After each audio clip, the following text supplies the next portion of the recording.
All right, so we are here on a Memorial Day weekend. I have a dear friend of mine, somebody that I've known for a couple of decades now, somebody Wow. who is so present in every element of this genre of music that we play in. We'll talk a little bit about his history and his current projects. But thank you for spending a Sunday afternoon with my buddy Dave Schulz. How you Hello. doing? How you doing, What's buddy? going on, brother? It's good, man. You've it looks like you've decorated the room just for this show. You've got the Devo hat. You've got a workstation No, behind my you. life is pathetic. It's naturally that way. Yeah. Okay. This is how it is. That's not pathetic. It looks like a big green eject or a big red eject button, so like, Right. yeah, boom. It's I bet if you push, it's disguising as a Devo hat. I think if you push that button, it's I going to think end. It'll end the pandemic. Jerry Kissel would be proud of me. You got a whole bunch of fans on here. I noticed when we started announcing that I was going to talk to you, people that I thought you and I had all just mutual friends, but you've got a pretty wide demographic, goes back to Buffalo. And so you want to talk a little bit about your history and your hometown of Buffalo? Yeah, I mean, I love Buffalo. I go back. I mean, a lot of guys that moved out of town, musicians went to LA from Buffalo. A lot of them don't come back there very much, but I made a habit of coming back about 2-3 times a year, just because I love the city so much. So I mean, there's such a great work ethic there. The musicians are second to none.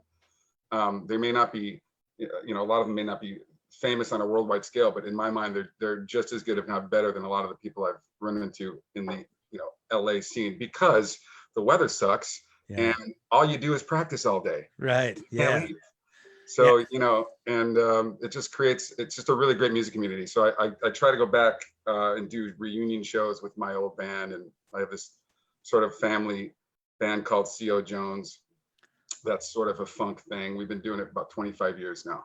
That's right. So my sister, my nephew on bass, and then the rest of the musicians that you've seen us do it. I have, yeah. It's kind of a rotating thing, Oh man, I'll never forget What Is Hip. Do you freeze up for a sec? Yeah, I hear you. Yeah, What Is Hip, man? You guys tear that up. It's so good. That was the 80s. We did that 80s show right in the park there in Buffalo. Yep. And that was the after party. That was right. And then I remember Bill from Animotion came up and played the tambourine with us.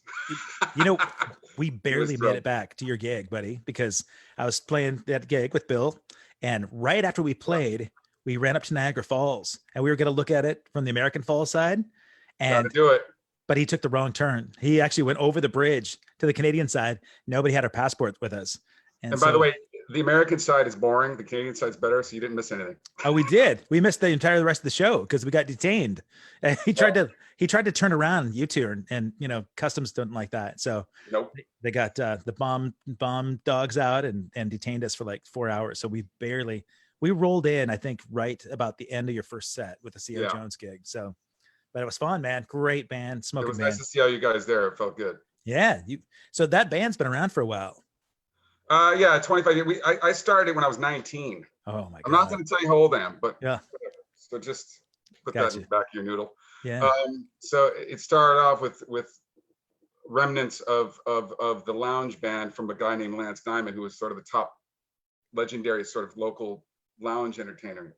So I kind of stole his band, added some horns, added some dancers, put on an Afro wig, and then we did it. Then it just kind of evolved. It changed over the years. I always kind of had a pedigree of having sort of like the best local musicians involved, if they would play with us. Yeah, yeah. So I've been lucky in that respect.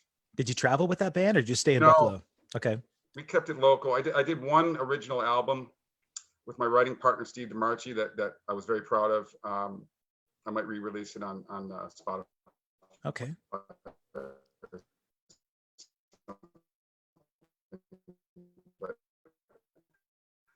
that was the extent of that. I'm okay with that. Yeah. Yeah. So you were in Buffalo till. You know what? Hold on a second. I'm unstable. I'm having an issue here. It's unstable video. What do I do? Am I in real time? You're in real time. Yeah, there's a little freezing up going on there. How's your internet connection look to you? What should I do? Do you Is have? there a setting? I think I was set to HD or something. Is Yeah, there a way to stop that? you could downgrade that if you've got a little slower bandwidth. I know Glenn Sobel was talking from his kitchen, right? So we had the same thing happen where I think he may have been stealing off the neighbor's Wi-Fi connection. You can't. Glenn doesn't have internet. Come on, man. Well, he wasn't wired in, like hardwired is better for sure. I wonder if he's stealing off your internet connection. Hey, man, we'll let it ride. It's working now, so continue. Okay, excellent. All right, so you were Buffalo. You grew up there, right? Family's all there, and Yeah, I mean, I have 6 brothers and sisters, so I'm the 7th. oh my God, 4 sisters, 2 brothers. you the youngest? Yep, I'm the youngest. I That was makes sense. the unexpected one. That's why it turned out all crazy. Yeah, Um, you pride so- yourself on that. My mom is in Canada, Okay. and my sister is in Buffalo, and then I have a sister in Florida, a sister in Chicago, a sister in Brooklyn, a brother in Denver, and a brother in Boston. Nice. Who, by the way, you should know, he's one of the top percussionists on the planet. And he's in I'm jealous Boston. of him. He's got Grammys and stuff. So Yeah. he went this way, I went that way. So Well, you shouldn't have to be too jealous, man. You've got a lot of cool gigs going on, right? no, it's totally mutual respect, but it's awesome. We are on 2 totally different planes, and he started off as sort of a jazz fusion guy, like a drummer, Yeah. and then he kind of got into like new music and John Cage and Okay. you know, Sort of Tom eccentric. Zorn, Yeah. Oh, wow. Steve Reich, those type of things. Right, Some of yeah. these things don't even have a time signature Right. Yeah. Right. with these Japanese pieces. So he's got like a whirlwind of percussion that he uses, and he's like he's one of the top guys. Wow. So, What's his name? Robert Schulz. Oh, okay. Yeah. All right. Look him up, folks. Boston, yeah. That's awesome. So obviously a huge musical family. You grew up playing music and started playing in bands at a young age. You said 19? Yeah, I think my first actual gig was at 14, and we had the best band name. It was called Lame Excuse, Ah, nice. and some house party. But my first like actual gig where I got paid for was probably I went on tour at 17, which was pretty thrilling at the time. I thought we were Yeah. going to be rock stars. Yeah. Lame Excuses touring at 17? No, that was a band called Marvelous Sauce, Okay. Oh, which is actually a famous painting by an artist named Viber, Viber. Okay. It's got this great fat Italian guy stirring a big bowl of sauce. And it's very sharp features. okay. And it's we basically went on tour across Canada in a Ford Econoline van for like 3 months. It was brutal. Oh, yeah. We were on a subsidiary of EMI, Okay.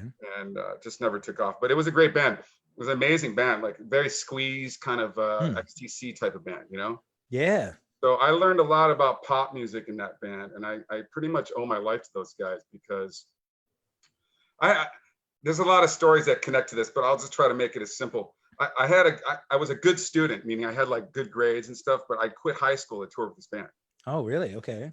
So it was, I had like a 98 average. My parents thought I was Looney Tunes, but I just had to do it. Yeah. It was in my mind at that time, I didn't think I'd ever have that opportunity again. So this guy named Brendan Hannigan, who was the drummer, he kind of just called me up and says, "You want to go on tour?" I'm like, yeah. Yeah. So I actually wrote a note and slipped it under my mom's door because I knew she would freak out, and I left without telling her.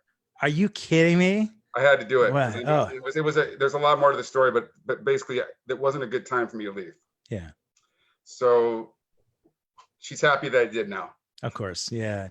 Wow. So, That's what a nightmare for parents, right, man? Just thinking, what? But I was in my last half year of high school, and I never graduated, and I had a 98 average. God. Wow. 4 years at 3.0, whatever, 3.5, and I basically just quit.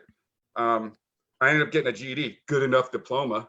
Right. And I actually ended up going to college and getting a bachelor's in computer science. Okay. After Wow. the tour was over. So it worked out. Right. Mom was a little bit more satisfied that at least Dave wasn't a complete loss. You were the unexpected one, and then you ended up leaving high school last half of the year just to go be a rock star. Yeah. Or try to be. Well,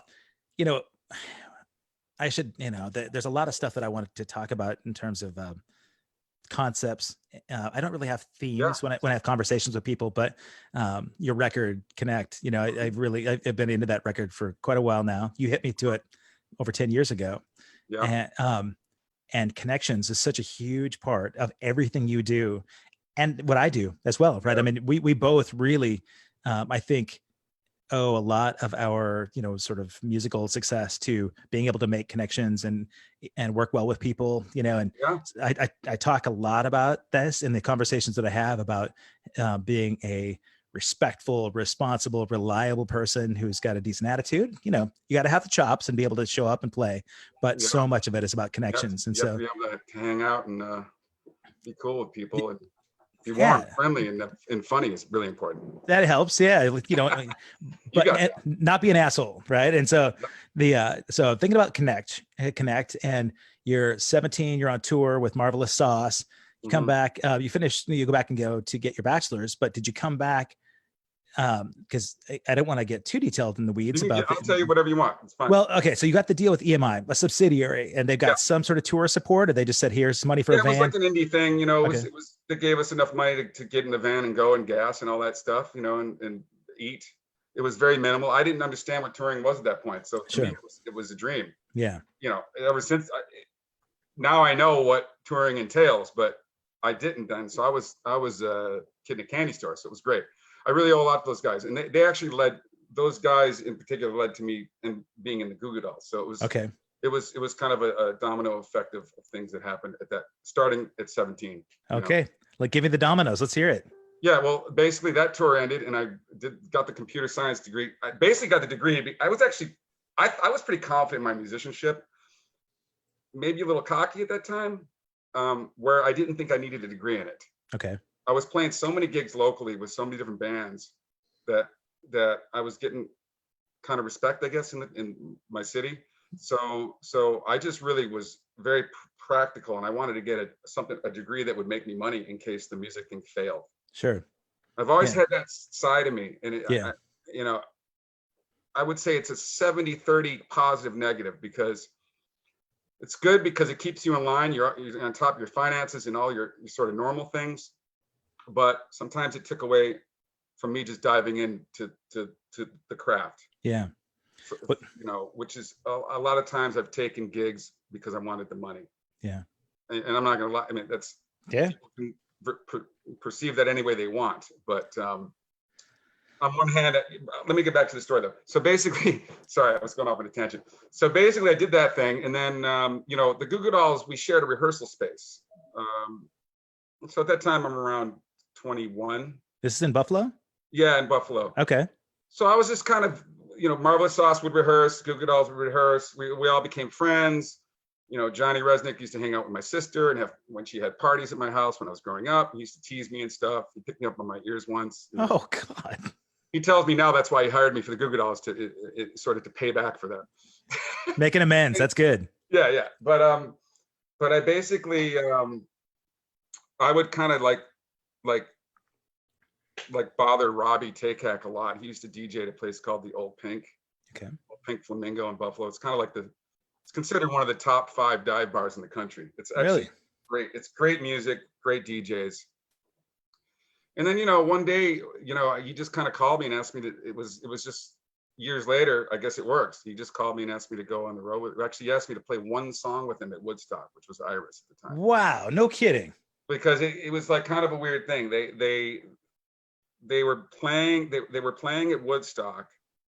I believe Pete Townsend was the headliner that night. So Yeah. of course I said yes. Of course. They just needed me to play strings on one song.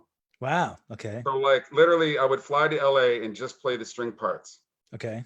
So, you know, I mean, I had only ever played in front of maybe maximum 400 people in a bar. Wow. No kidding. Okay. In my hometown. And then I went from 400 on a Friday, and I think the gig was on a Sunday, and I think it was 75,000. Wow. Nice So gig. that was kind of a life changer, was the 400 to 75,000 You transition. bet. Nice. How old were you at that point? With them, 24. Oh, nice. Perfect age, man. Awesome. So yeah, And so that was a one-off. it was a one-off that turned into a full-time 2-year experience. How so? 2.5. Well, I did the gig, and then they put me up at the Roosevelt. Oh, nice. And I didn't know what the Roosevelt was at that time. To me, Yeah. it was like, whoa, LA, holy shit. Yeah. Yeah. I remember I met Tricky at the pool. That was pretty awesome. I was like, Tricky's at the pool. And then I just got a call the next morning after that one song that I played from Robbie. And he was just like, hey, man, do you want to do the tour with us? God. So obviously I said yes, because it was an amazing opportunity. They had just gotten big. That was like the Dizzy Up the Girl, right? Iris. So I had seen them rise from. They started in 1986, believe it or not. So they did a full, sleeping on floors, living in vans. They were not an overnight success. They're like a legitimate success. You bet. They slogged it out for a long time. I just happened to step in when they were peaking, which was lucky for me. But it was just that one song, and then I basically did the whole tour. The thing is, I had to learn all these parts for these songs that didn't have keyboards in them. So I kind of wrote these sort of B3, sort of gritty B3 parts surrounding the guitars, just to fill it out and make it give me more an rich. excuse to be there. Yeah, nice. They really just needed me for strings. Beck's dad, David Williams, he did the strings on the album, but they needed a guy to play them. Okay. So that was my role, but I just so I didn't sit up there the whole time and do nothing. Yeah. I just kind of rocked these B3 parts. And I learned a lot from that, because I was used to playing like, prog rock, Genesis, funk music. And here I am playing and I'm not knocking them at all, like 3-4 chord songs. And actually one of the most visceral learning experiences of my musical life, because I learned how to not play too much. Right. Less is more in that gig, right? Oh, it was awesome. And I owe them all of that. God. So, to make something interesting within a 3-chord structure was the game. So that was great. And you did, it took a couple years you did that? It was like, I think it was 98 until 2001, early. So it was about 2.5 years. So it was Dizzy Up the Girl tour, which was supposed to only be like, I think 6 months, but then the hits started coming out. Right. So they had five number ones, and or not number ones, five top 10 singles that. Wow. On that record. Each single had its own tour. God. So Slide had its own world tour. Iris had its own world tour. Black Balloon had its own world tour. So we just kept going and going. So every time I thought I was going to go home, I get a phone call saying, "Hey man, we got to go up for another 6 months." God. I was living the dream. Yeah, man. And that led to me going to LA pretty much, That was because they relocated there? They relocated there, but ironically, while I was with them, I was not living here in LA. I was still in Buffalo. You stayed in Buffalo and you just commuted. I mean, if you're out on a tour. I was traveling a lot, but I was still based in Buffalo. I remember I had a good friend, John Jason. I had all my stuff in his closet, and I would just basically go there and sleep there and go back on the road. This big tour bus pulling up on a side street in Buffalo, dropping me off, Oh my God. I think the turning point was when I was in the Old Pink, that bar I told you about. Yeah. After the tour was over, and I was like looking around me going, I can't stay here. I got to go. I got to go to LA now. I've seen too much. Okay. So that was having done what I had done with them, which was pretty much a whirlwind of activity. I decided to move. Okay. So I've been here in LA since 2001. So I've been here for 19 years. I've been here. Okay. I met you right after about that. 15. I met you 2002. Whoa, are you serious? Yeah, but you were doing the general public gig. Yeah. At 2002, we did the Miami Arena show. I was with Animotion. Oh yeah. And we, like you and me, Chris Olivas, and that's where it started with Berlin. That's right. They had Mitchell on keys at that point, and Dallin playing guitar. Yeah. And we hung. That was a fun one. Oh my God, the most fun was the after party. Do you remember? Yeah. Come on, I don't remember. Okay. You can tell me.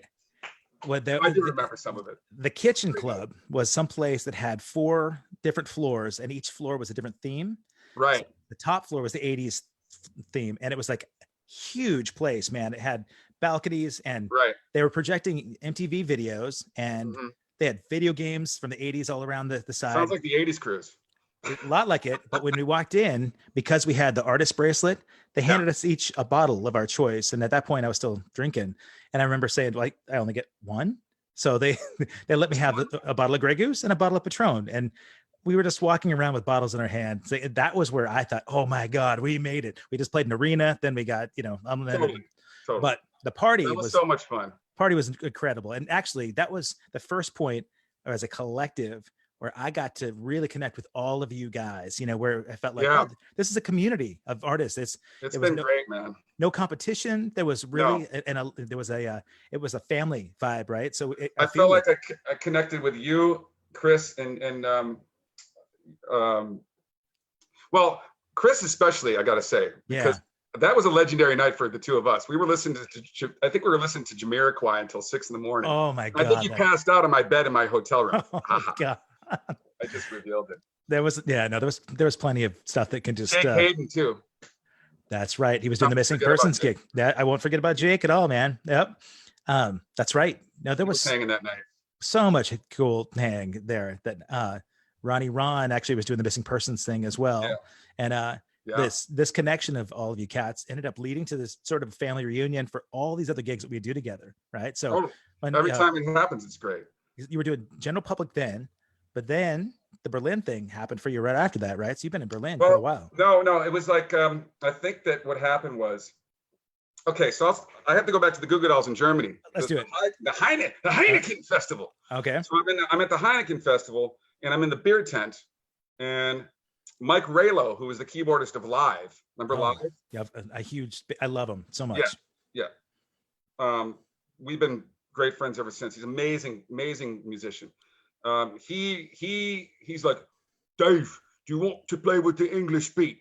And I'm like, oh yes. And it was like, the English beat was the first cassette I ever owned. Really? One side was Special Beat Service. The other side was U2 Boy. Oh, nice. So in my mind, I was like, full circle. Yep. And he had the gig. He was offering it to me. So I told him I was moving to LA in 6 months, and he goes, it'll be waiting for you. So I got lucky with that because I stepped into LA having a gig. Wow. Yeah, that doesn't happen. I was with English Beat / General Public / Dave Wakeling, whatever you want to call it. It's had different names. Right. Yeah. But I was with them about 7 years. Really? Okay. So Berlin did not happen till, even though you and I and Chris met that night. Yeah. I didn't get into the band until 2007 or 8. Okay. So I just remember I was walking around during South by Southwest in Austin. I was a little buzzed. And I got answered the phone. It was Chris. He's like, hey man, you want to play in Berlin? I'm like, yeah. Yeah. And I cheered him on the phone. It was just one of those things. Things happen when they happen. People leave bands, people join bands. It just happened to be that time when they needed somebody. So I went in and auditioned a couple songs. A couple other guys came in and they, talked with Terry. And the really thrilling thing about that whole experience joining Berlin was that, again, a backstory. The reason I started playing keyboards was because of Devo. Really? I'll get the hat there. Now, people that know me musically know that I like to do a lot of funk soul. I like to do Peter Gabriel type stuff. But the real spark when I was in like 4th grade even was my sister got me a Devo album. And I was just so kind of immersed in their whole presentation with their outfits and everything. It was just, the music was so quirky. Yeah. It's really appealing to kids, if you think about it. Sure. It's no wonder that Mark writes for cartoons and stuff. And obviously he's a brilliant film composer, but he started off with cartoons. Yeah. So what happened was cut to years later, Chris had recommended, so it starts off with Chris recommending me to Terry, and then I go in for the audition, and then I talk with Terry. And then months before that, I had just worked with Jerry Cassell in the studio for his Jihad Jerry record. Okay. Which was an awesome album. It was basically like this quirky, weird record he put out with all the members of Devo, including Josh Freese. Wow. Except Mark Mothersbaugh was not available that day. Oh my God! So you're the sub. I got in. I guess I got the sub for Mark. Wow. I think that's how it went down. All I know is that somebody referred me to him, And I think that I didn't show him my Devo tattoo. Oh, I've never I even didn't seen want to that. scare him off. Nice. I didn't want to scare him off, but Jerry and I become friends since then. But I think at first he might have known about that. Yeah. And maybe was a little bit not wanting me to come in the studio. Sure. No fanboy. I forced my way in, and I ended up kicking ass, thank God. Yeah. At least I think I did. He liked what I did. So what happened was Terry called him and he gave her a recommendation for me as well. Wow, that's cool. Between Chris and Jerry Cassell, that's how I got into Berlin. The irony is I started playing keyboards because of Jerry. Wow. Yeah, that's a full circle situation. The preparation thing, like, as you know, I talked to Nate Morton yesterday. Yeah. And we talked about, God, he's the best, man. And again, it's always one of those things where you may not plan ahead for the situation that you might end up in. Right. Other than you get well-rounded, you develop relationships with people, because you can always see the kind of people that make connections only to level up, right? When I first came to LA and spent some time there, Glenn was one of the first people that really took me around, and great guy. Like Glenn Sobel, man, I owe so much to. He was never one of those people that acted like he was trying to talk to somebody because he was trying to like hook up with the gig. He's very sincere, very authentic. He had the chops. He was just a great hang. And I watched his demeanor when we'd go into any venue. He'd walk in. He was a good hang. He was social. He wasn't floating the room like he was trying to hook up with anything, but people respected him for the fact that he had the chops, but he was also a good person. And those connections are so important, right? Because Glenn's one of my favorite people on the planet. I mean, he was in my funk thing, right? The LA funk thing since the beginning. Yeah, there was other drummers as well, Tel Bergman and Randy Cook, but Glenn was like the first guy. But going back to the Backstage Cafe around the time I met you, so same guy I met when I first met him. So love him. Yeah, man. When you see all these people that really deserve it, I've so much pride to watch these guys because they've done it the right way. And nobody gets the real gig on accident. I don't think, it's not, you talked about how you kind of fell into something with Goo Goo Dolls, but if you hadn't already paved the way with your funk chops, and developed relationships with people, they wouldn't have called you. It was a relationship gig for sure. Yeah. It had to do with more than what I told you. I'm sure there's other branches that are involved, but it is, to get to your point, it is about relationships. Absolutely. If Jerry wouldn't have made the recommendation to you for Terry and the Berlin gig had you not established some kind of relationship with him early on. So the connect, the contact is a really essential part. So I know that I keep tying in this record of yours. Oh, it's cool. I appreciate it, man. I mean, that's what the record's all about. Yep. I mean, you nailed it. And now everybody's kind of missing contact, right? We've been socially isolated for a couple months and people are trying to figure out how to, it's ironic. I was thinking of making some videos for that old album now, because the songs that I wrote for that record, in my mind, they're relevant now more than ever. So I'm thinking of maybe just putting a couple of videos out, just purely for people to see. Yeah, I mean, it doesn't matter if it's old. It's relevant. And the record holds up too, man. Honestly, stylistically, and I can hear your influences in a lot of that. You talked about listening to Jamiroquai all night. I hear your voice, and like there's a little Jamiroquai vibe. I hear, like I can see a little Johnny Resnick, in your voice too. You've got a really a diverse. There is a little bit of that. Yeah, I love it though. And that song, Polaroid. I owe a lot to a guy named Roby Banerjee and Mac Ruber. Those are the two producers on there. But Roby got me and got Daniel Lanois to come and play on it, which was to me like I couldn't believe that he did that for me. No kidding. 2011 was on it, and it what? Was just all these people that I sort of worshipped. Oh, you know what I mean? Who's on drums on that record? It's okay. It's Randy Cook's on one song. Robin DiMaggio's on 3 songs. Wow. Matt Olofsson, my roommate. Wow. For all these years. Wow. Greatest. We have totally different schedules. This is why it works. Yeah. But he's a great drummer. He's on a lot of tracks. There's about 25 musicians on there. Wow. Yeah, it's really it's a diverse record. Bernard Fowler's on there, who's one of my heroes. You bet. Man, he comes up. Are you hearing? My fridge just made a really bad sound. Are you hearing that? Is it coming through? Nope. No, All right, Oh cool. no, you sound good. I don't Now, want it to mess with your feed. you know what, man? angry. Bernard Fowler comes up in almost every single interview I do. Oh, really? It's really cool. Yeah. You- And we've not met, but I like Eddie Martinez talks about his connection with him, and because he was at Power Station before Eddie Yeah, was back in New York, right? And anyway, it's cool that his name comes up as an inspiration. he's You know, another guy like Glenn. He's just super. He was just a really great person. He never changed. yeah. And one of the highlights of my life was opening up for the Rolling Stones, you know, in '99 with the Goo Goo Dolls. So I just remember he was just a really nice guy backstage, and we just kind of formed a friendship from that. Oh yeah, he was on that gig. Yeah, it was Yeah. this no security tour. God, man, So amazing. I got to see the Stones for free for 12 days straight. Yeah. Oh, from a different perspective than anybody else gets. Totally. Right? You know, I remember I was setting my keyboards up, and I just kind of was looking around, and Charlie Watts was right behind me, just going, watching you. yeah, just kind of like looking at me. I was like, this is weird. Yeah. You said, can I help you? Yeah. You know, They were great. this honestly, man, these conversations that I've been having with people on Facebook, when we're out touring, I do a lot of the Facebook lives, mostly for my kids, because I want them to get a chance to be with me hanging while I'm on the road, and say, cool. like, look at this, man, at the Greek Theater, man, check this stage out, and it was such an iconic thing for me.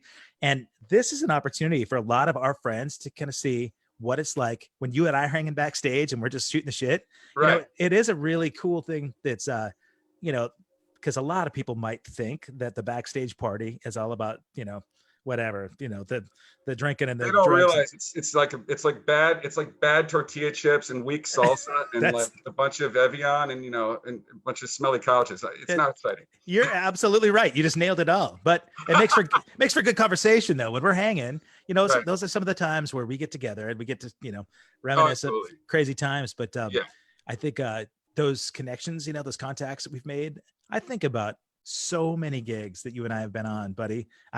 I forget about it until I start going through the list of shows. I know it's kind of like a whirlwind. It's hard to name, like to pinpoint years, but it's been a long time. Yeah. It's always a great hang, like the Dramarama guys and you guys, and meeting Wang Chung all those times led to So that was another connection thing. We're gonna get to that, man, because it's so cool that it's no surprise. I mean, you're really sought after for this role that you end up playing, because the thing that they brought you in on Goo Goo Dolls for, just to kind of, you played some pads and strings, but then fill up the other stuff. You seem to kind of, you've got it's almost typecast where you might get into a role like that where you'll get called for a gig, but you're also sort of curating all these other things down in Hollywood, right? Where you're making contacts and connections for other people. You've had the backstage gig. You've got a thing right now, like with all these all-stars, right? Well, I did like the quote unquote Dave Schulz All-Star Jam is what I called it. I was using that name for a long time. I don't use it anymore. I did it 17 straight years. Wow. So, no, 15. Okay. Like 2001 to 2016. Basically, we were doing it a lot at the Backstage Cafe, which was Stuart Copeland's brother's place. Oh, God. Okay. Which was a sort of another rotating door of musicians. And sure. Herbie Hancock showed up there one night. But, man. I did that sort of kind of quote unquote all-star thing for a long time, and I really enjoyed it, and I was proud of it, but it kind of ran its course. And there's a lot of sort of jams happening now in LA. There were Sunset Jam, there's the Ultimate Jam, which are really good friends of mine. Yeah. There's Steve Ferlazzo's things. So there's like a lot of these jams, and a lot of those guys used to come see me play, years earlier. So it's kind of a cool cycle. You pass the baton. They're doing their own thing. Yeah. So, but I'm enjoying watching it. I'm actually, I was so stressed out back then putting these things together. Oh yeah. It's honestly, I'm like so content. Yeah. To just go to these other jams and hang out. I've done my 17 years, That's incredible. Whatever it is. I know it's at least 50. That's a lot of herding cats, man. Discrepancy there. But yeah, I mean, I go through it's funny. I was taking this pandemic time to do all these arduous tasks that I normally would never want to do. Yeah. Like what I did the first week in lockdown was I went through all my computer hard drives, which is a totally boring super boring. But I was organizing photos, and I saw like 1,000 set lists. Oh my God. I Wow. saved every one. Did you? Oh, I'm good. like every single jam I've ever done. Wow. No kidding. You've got them With all? players listed, and it's kind of like a thrill to go through those. Yeah, I absolutely. didn't even expect to find them. You know, And, some of those jams, it was spontaneous too. You'd have cats just jump up that showed up. Like when Nate and I came in and you had Naked Up, I remember you rocked Superstition with him, and he and I had been hanging out, kind of enjoying the night a lot before we got there. Of course. And I was thinking, are you seriously going to get up now after what we just kind of went through? And no one would ever know. I mean, he owned it so hard. It was so fun to watch you guys. And, speaking of Stevie Wonder, man, I mean, speaking of Superstition, you got a Stevie Wonder story. Oh yeah. Oh, yeah. That's so the Stones thing I told you is definitely in the top 3. This is definitely number 1. Okay. Yeah. This is Stones a good one. Is number 2. Okay. Although there's a toss up, but anyways, basically I was playing at the W Hotel in Hollywood. Yeah. So I was doing a gig with Lindsay and the All Nighters, which is a band that I formed with a girl named Lindsay Hollis, who's an amazing singer, performer, cabaret sort of burlesque type of thing. Okay. And it was a really great band, 7-piece band with horns, and pretty crowded there on Sunday nights. It was a theme thing. So I'm playing. We're on a little break, and the manager comes over all sweaty and nervous. Goes, "You got to play some Stevie Wonder." I go, "Why?" Because he's back there. He's hanging out. I go, that's exactly the reason I won't play. Yeah, no kidding. Okay. Right. Right. Like my entire clav technique, the clav. Oh yeah. It's completely based on Stevie Wonder my entire life. And a lot of people that have followed me over the years know that that's one of my main things is the clav. You bet. I've been trying to perfect that thing for 30 years. Yeah. So I'm just like shitting bricks. I'm just like, no way. I'm not singing Stevie in front of Stevie. Right. So I turn around, right? And the whole band's kind of like a bunch of sad dogs. They're like, because they're staring at me like, you got to do something, man. Yeah. So I go, I went inside the internal, the warrior.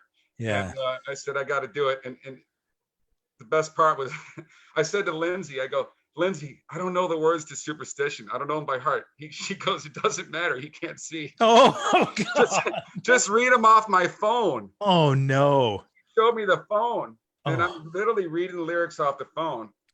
Call me an idiot.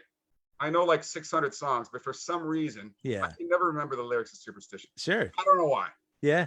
I don't know why, because they're very samey. They're yeah. Anyways, so she gives me the phone, and I'm doing it. I'm playing it, singing my ass off, doing the best I can, Yeah. rocking the clav.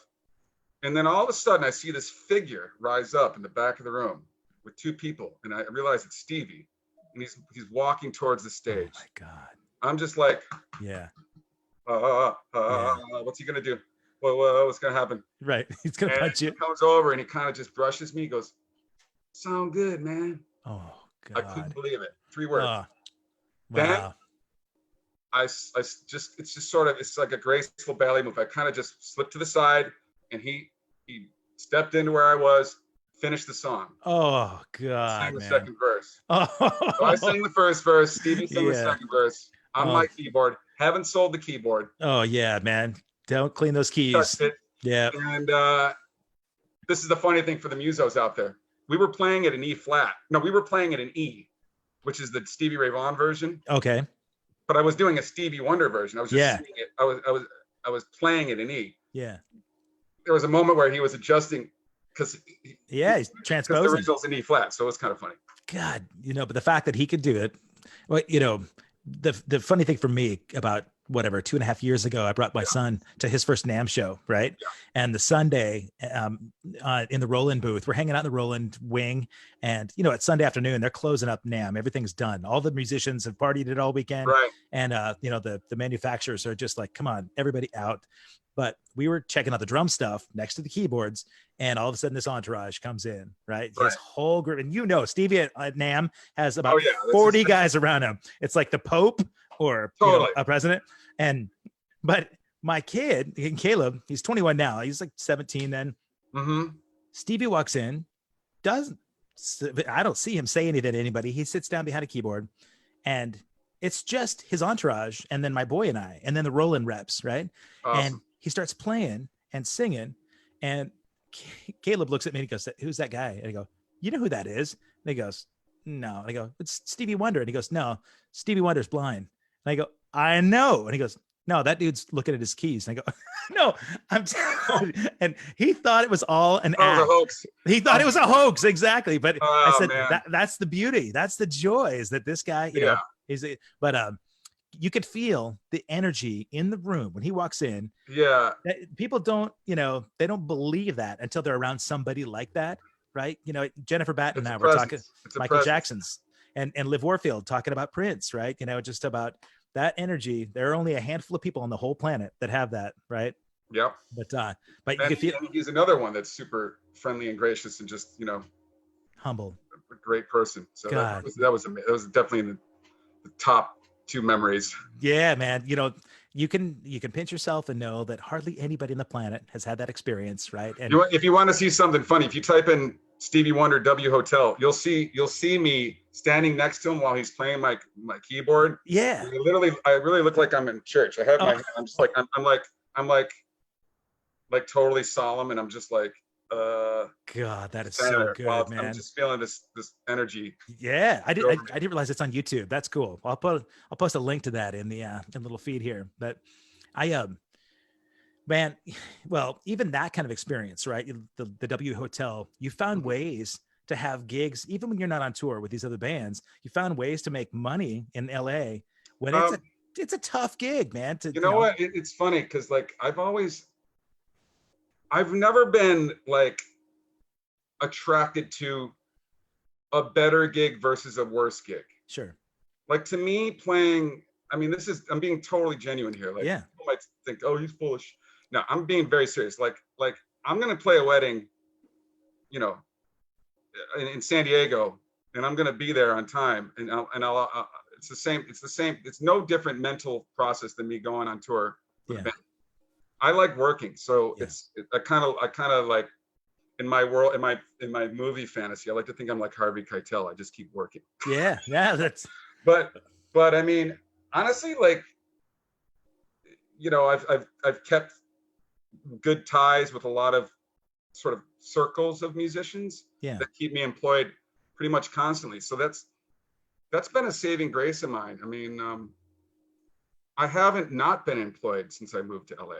Yeah, which is it's a miracle. Do you have any wood in there to knock on? Yeah, there you go. Yeah, I mean, it's a miracle, and I'm not saying that to brag at all. I'm just saying it because I really always was very adamant about making those relationships. Yep. And not work in the room like you're talking about, but I'm just saying like genuine. Like one of the bands I played was called Pop Vinyl. They're a San Diego cover band. They do all these weddings and corporates, but I've been with them, I don't know, 10 years now. Oh wow, that's still doing it. Yeah, I'm still going on tour. Yep.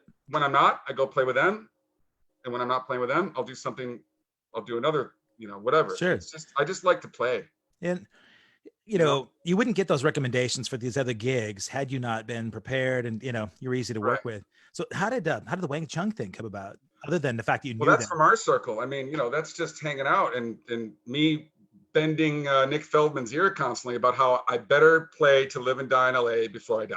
Yeah, man, what a great song. No pun intended, but I just, that's my favorite 80s song. Yeah. So I finally got to deal with him at Disney in Orlando, and it was a thrill and a half. Nice. And they could tell I was beyond excited. And, I think I did a good job. So God, man, I try to do it as respectfully to the record as possible. Sure. I was very diligent about getting exact sounds. And I really love working with those guys, man. Amazing.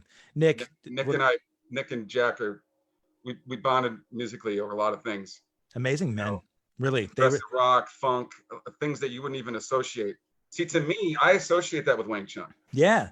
I hear all that in there. There's a lot. They're not a simple band. Not at all. They're deep.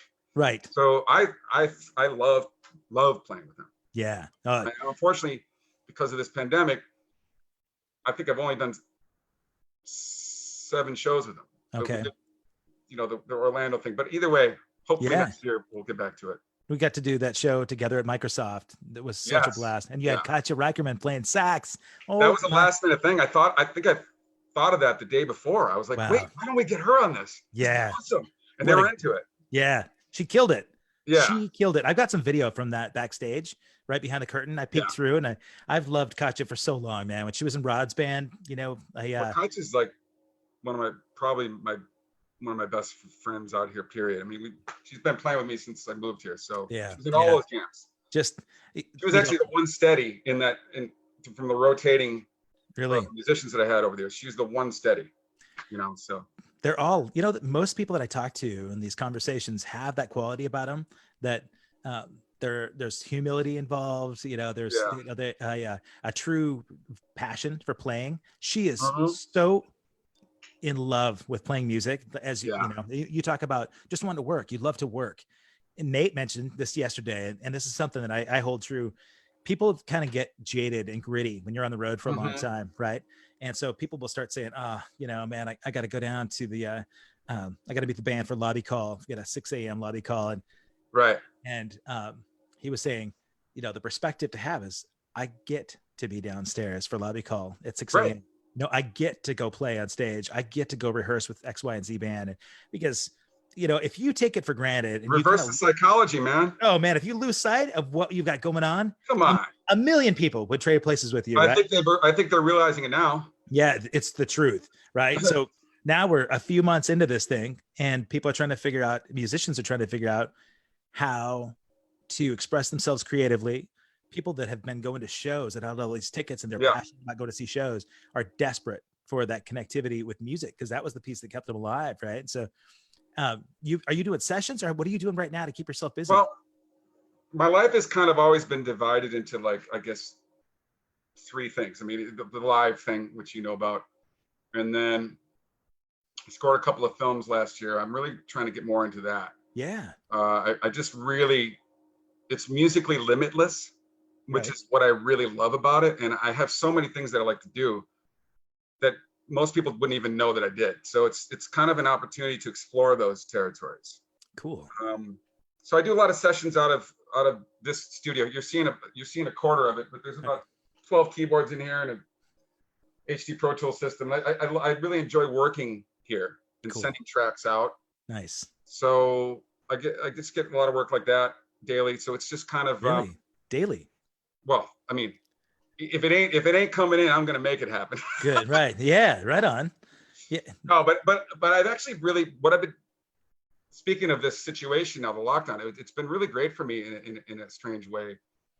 Even though the darkness of what's happening, it's been positive as far as I've been able to dive into some things musically that I haven't had time to do. Right. Sort of a forced exploration. Okay. You know? Yeah. I've been doing that. So it's resulting in another record that I'm going to start to. Really? Of yours?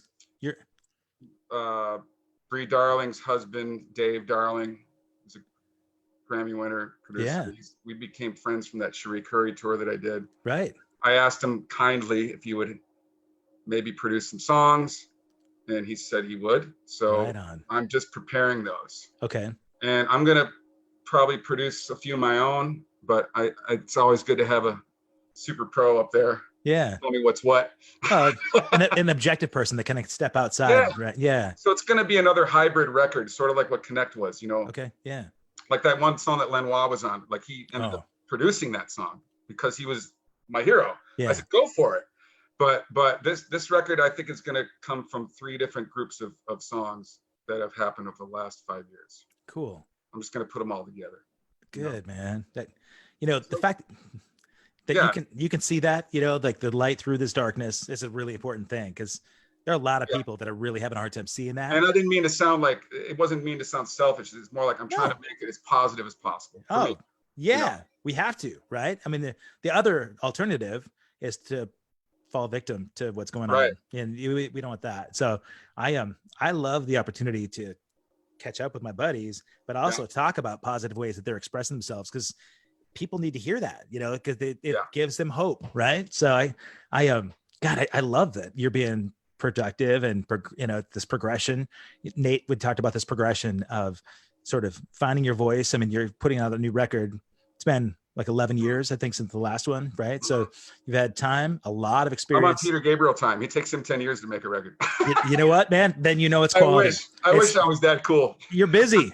It's not like you haven't had stuff going on. You got a lot of gigs happening, you know? I always feel like, I don't know if you get like this, but I always feel like I'm not doing enough, even when I'm doing too much. Yeah, totally. And it's not like, it's just a feeling I get. I don't know why. I wish I didn't have this feeling. I wish I could just be content. Yeah. With whatever is happening. Sure. I always have this engine that's going on, like, that tells me I need to do something more. And I don't know. Yeah, that's that internal clock is actually probably the reason that you've had so many diverse gigs. And it's, you know, there's a subconscious thing that happens because you may give off that vibe that people know that you're not going to say no, right? You know, if you have a hard time saying no, it just means you work a lot more. You can be more selective about things, but I'm definitely selective, but it's yeah. What? Tell me about you know what's funny? If I may bring up another point. Yeah. I'm going to keep it positive. But the one thing I'd never understood certain musicians say, which I won't say any names, but some of these musicians that are up and coming, they're like, I won't leave the house for less than $200. Right. I go, really, dude? You have no idea. And then the same person's asking me how I've done this and that and the next. Right. Because I left the house. I'm working with good people, sometimes for free, sometimes not. That's my decision. Yeah. You don't make a blanket statement like that. Right. You know, like the guy from Oingo Boingo. He did a ton of TV shows and films for free. Yeah. Just so he can get in the door to do something for money. It ain't about less than, you can't say I'm not going to leave for less than $200. I've gone to San Diego for 5 years straight for $200 gigs. And that takes up almost a whole day of my time. Right. You want to break that down into 24 hours? It's probably $10 an hour. So what happens? I've done it for years. There are a bunch of things that happen in a $200 gig in San Diego. You drive down there, you spend the day. That day is spent not only going to and from, you're thinking about stuff, you're, sort of manifesting things.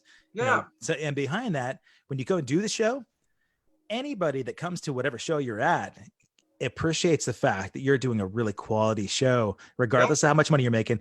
And those people talk to people, man, all those connections, those contacts. And it's worked. And right. I'm that same person that's saying that line. I would say, let me show you what's happened. Yeah. Because of these free things I've done. Right. I'm not saying you should sell yourself short in any way. It's do it with a humble attitude and keep who you're working with, keep them on the level, on the top level. But some of the best gigs I've ever done, most musically fulfilling gigs, were nothing to do with money. Absolutely. Yeah. But actually, the more the gig pays, usually the less I like it. Sure. Yeah. I swear to God, like I believe it. A wedding pays $1,000 and I'm playing with one of my heroes for $50. Yeah. Yeah. So what you figure it out. But even on those gigs that don't really matter to you as much, maybe internally, I never see you mailing it in. You're somebody that actually, and we talked about this with Nate yesterday, because Paul Merkovich said, well, the thing about Nate is that he makes every song feel like it's the most important song on the planet, and it really, that when anybody sees you, like watching the Berlin gig or Wang Chung or even one of the jam gigs, there's so much passion behind what you do. It's really fun to see you on stage because you look like you're having the best time. There's big smiles and you know what? It feeds off and the other guys in the band. People feed off that in the crowd. People in the band feed off it. So I like what you're saying about Nate, because I always try to, I understand that. I always try to see the good in the song. Yeah. But like, let's say I'm forced to play some new country thing that I hate. Yeah. On the surface. Yeah. Maybe after playing it, I might like something about it. Sure. Maybe I like playing it and I don't like listening to it. Yeah. There could be that. You bet. There's so much things to music. Music isn't all about listening. Right. Sometimes playing a certain thing is great. It feels good. Yeah. But maybe I won't listen to it. Yeah. There's so many, it's such a wide, it resonates so widely, so I'm okay with it. It's good that you can express that. A lot of people won't play a certain style because they don't listen to country, so they won't do a gig. But you're right. If you leave yourself open-minded enough to be able to experience it, because you may have a completely different opportunity to appreciate the song. This has nothing to do with it, but I was going to ask you, somebody that I've never met. Oh, actually I did meet in NAMM, but the energy that I get from them is so infectious. Tell me about work with Nick West. Oh yeah. Well, Nick was great. We did a tour. I mean, I'm just a huge, as you know, I'm a funk soul guy. Yeah. At heart, and I love all that music. And she's one of the she was up and coming at that point in time. Right. And I you know what? I got to figure this out. Oh, my friend Tyra Juliet. Do you know her? I don't. Okay. She was on a couple of Puddle of Mud records, and she sang with Yellow on the Grammys. And she, I think she recommended, I believe that I was playing vibrato with Randy Cook. Sweet. And we were doing the jam thing.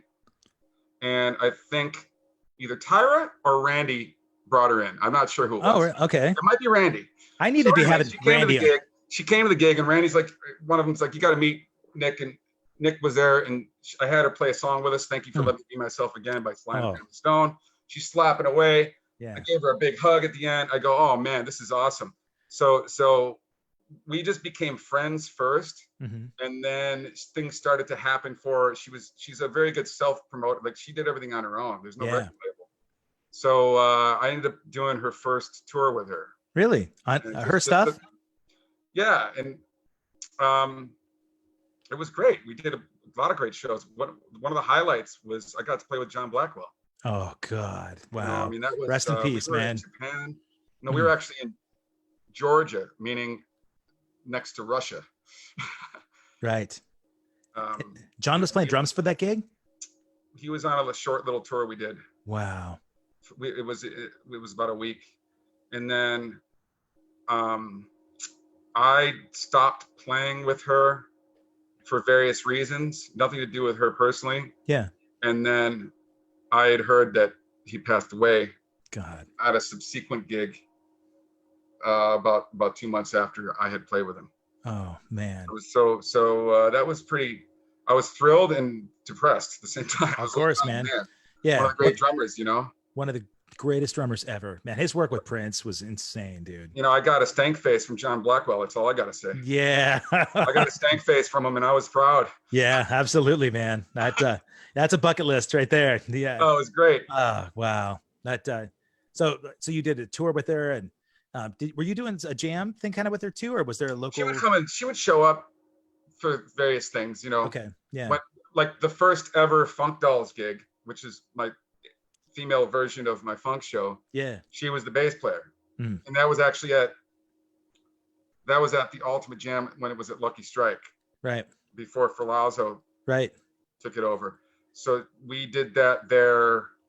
I'm not good with timelines, man. So it's all right. But it was a while ago. Yeah. 2 years, and it was her and a bunch of great Kat Dyson on guitar. Oh God, yeah. We're actually making a video right now. You and Kat? Yeah, me and Kat and a few other. Right on. We're doing a Funk Dolls thing.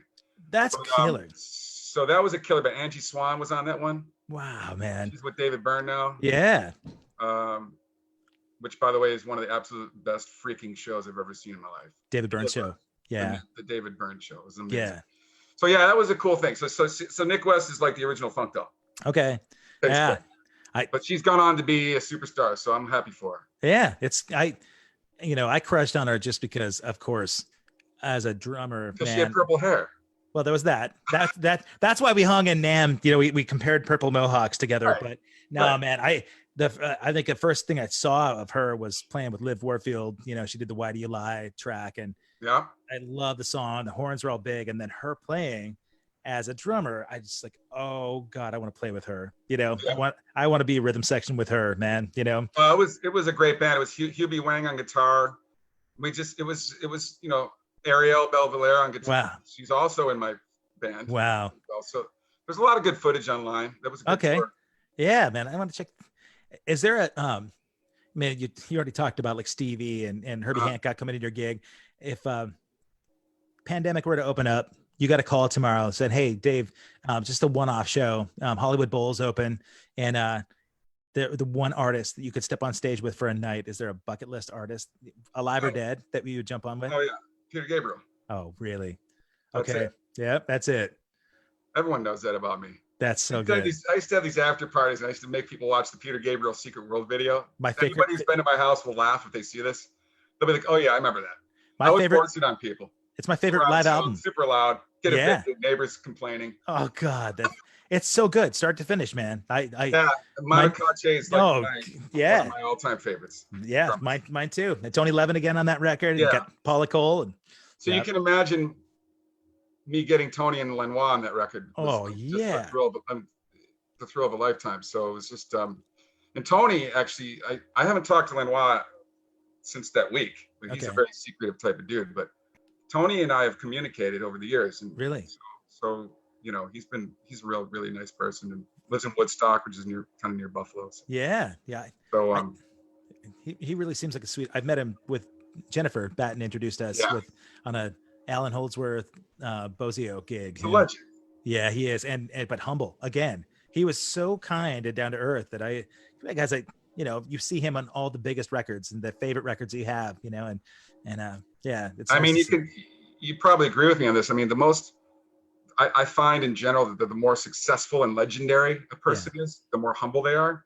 For the most part. Then maybe not a person that's sort of not known as much and maybe up and coming may not be so humble. Yeah. I think that's the ultimate irony. Yeah. And I'm like, why do you think they got there? Right. Humility goes a long way, man. Yeah, man. Yeah, it really does. And even people that may have had the attitude early on, but they've got established success that's been around, they've been through so many bumps and bruises. If they're going to weather that storm, you see the humility come out now, right? They've figured it out. Yeah. But, and honestly, you know, I talk a lot about gratitude, and I think people that are resilient that way are grateful for the fact that people have supported them. They continue to buy their records. They continue to go to shows.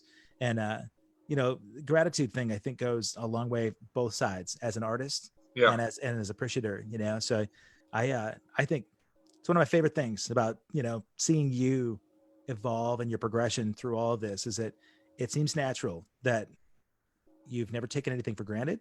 Right. You know, you'll take an opportunity and make it really, really good. You know, you're not resting on your laurels. And I think, you know, a lot of musicians could watch that progression of yours and learn a lot from it. You know, if you're going to appreciate that. I like to feel good at the end of the day. I mean, that's really what it comes down to. We all want to feel good, right? Yeah. Especially. So, I mean, if I'm not gonna treat anyone with any disrespect. You gotta go in and kick ass and be friendly and leave. Yeah. Right. Man. Yeah. Ghostbusters. Ghostbusters. Yes. I love it. You talked about producing. Do you work with any other bands, young bands?